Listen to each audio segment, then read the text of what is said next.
రోడ్లు భవనాల శాఖ గెస్ట్ హౌస్ లో చేనేత సహకార సంఘాల ప్రతినిధులతో ప్రత్యేక అవగాహన సమావేశాన్ని ఏర్పాటు చేసినట్టు చేనేత శాఖ సంచాలకులు అలుగు వర్షిని ఒక ప్రకటనలో తెలిపారు. గురువారం రోజున టెస్కో వస్త్రాల ఆర్డర్లపై సంచాలకుల ఆధ్వర్యంలో నిర్వహించే అవగాహన సదస్సుకు సహకార సంఘాల ప్రతినిధులు అందరూ హాజరు కావాలని ఈ ప్రకటనలో కోరారు.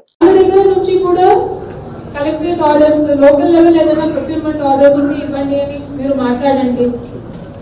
అండ్ ఇక్కడ కూడా కాదు, మేడంకి బయట మేము అందరూ జనరల్ గా ఆఫీసెస్ బయట కూడా కొన్ని తిరుగుతూ ఉంటాము. సో మాకు ఫ్రెండ్స్ ఉంటారు, వాళ్ళకి కంపెనీస్ ఉంటాయి. అలాంటి కంపెనీస్ కూడా మీరు కల్పించడం అని అడగొచ్చు. సో అలాంటి మీరు కొంతమందిని కలిసి బయట రిప్రజెంటేటివ్ గా మీరు సొసైటీ నుంచి కూడా కొంచెం లివరీ మాత్రమే ఆధారపడకుండా, నేను వద్దు అని చెప్పలేదు, నా తెలుగు తప్పుగా అర్థం చేసుకోండి, వద్దు అని చెప్పలేదు, లివరీ మాత్రమే ఆధారపడకుండా బయట వెళ్ళి కూడా చేయడానికి కూడా మీరు కొంచెం ప్రయత్నం చేయండి. బయట వెళ్ళి చేయాలి అన్నప్పుడు మీకు ఎక్విప్మెంట్ స్ట్రెంథనింగ్ కావాలైనా దానికి కూడా మేము సహకారం చేస్తాం. చాలా ధన్యవాదాలు మేడం. యాక్చువల్లీ నాకు కూడా కొంత ఇగ్నోరెన్స్ గా ఉండే ఈ డిపార్ట్మెంట్ ఇక్కడ ఎట్లా జరుగుతుంది అనే డిపార్ట్మెంట్ నాకు కొంచెం ఇగ్నోరెంట్ నేను ఉండేవాళ్ళు. యాదాద్రి జిల్లాలో నేను పనిచేసేటప్పుడు వాళ్ళ వీవర్స్ తో ప్రత్యేకంగా నాకు చాలా ఇంటరాక్షన్ ఉండేది. సో ఇప్పుడు ఇంతకుముందు సత్యనారాయణ గారు కానీ దామోదర్ గారు మాట్లాడిన తర్వాత కొన్ని మంచి విషయాలు నాకు కూడా తెలిసింది.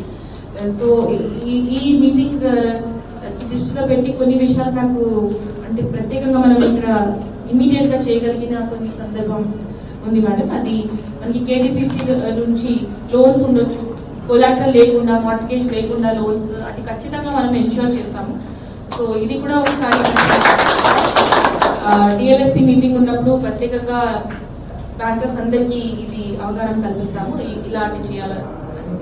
తర్వాత ఇక్కడ టీనేతన యాప్ గురించి మేడం చెప్పడం జరిగింది. సో చివరి స్థాయి చేనేతల వరకు ఈ విషయం వెళ్ళాలి అనేది చెప్పడం జరిగింది. ఖచ్చితంగా దీనికి కూడా ఒక అవగాహన సదస్సులాగా పెట్టి అందరికీ ఈ సమాచారం వెళ్ళినట్టు ఖచ్చితంగా చూస్తాము.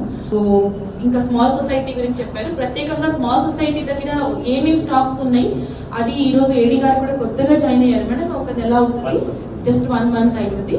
సో ఏడీ గారికి నా ప్రత్యేకంగా రిక్వెస్ట్ ఏంటంటే వాళ్ళ దగ్గర ఉన్న స్టాక్ ని అసెస్మెంట్ చేయండి, ప్రయారిటీ స్మాల్ సొసైటీస్ కి ఇస్తూ అసెస్మెంట్